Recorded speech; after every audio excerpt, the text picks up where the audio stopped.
सांगली जिल्ह्यातील खानापूर तालुक्यातील घाणवडजवळील सावंतमळाजवळ सकाळी 7 वाजण्याच्या सुमारास मायनीकडून भारत बेंच 4 चाकी तरकारी वाहतूक करणारे वाहन व 14 4 चाकी वाहन यांचा भीषण अपघात झाला।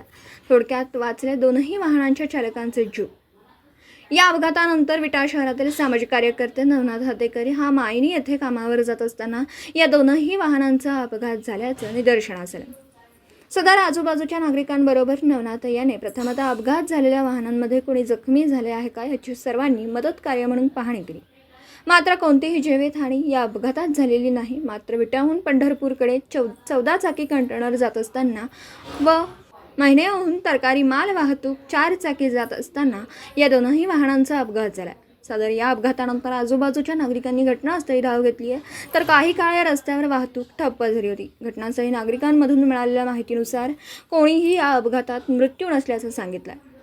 मात्र दोनही वाहनांचं नुकसान झाल्यास घटनास्थळी नागरिकांमधून माहिती मिळते। सदर या घटनेनंतर विटा पोलिसांना दूरध्वनीवरून नागरिकांनी माहिती दिल्याचं सांगितलं।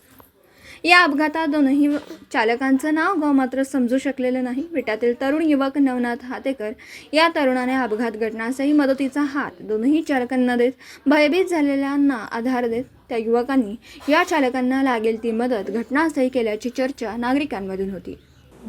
दिवसभरातील घडामोडींचा आढावा घेण्यासाठी पाहत रहा N24 मराठी न्यूज चॅनल।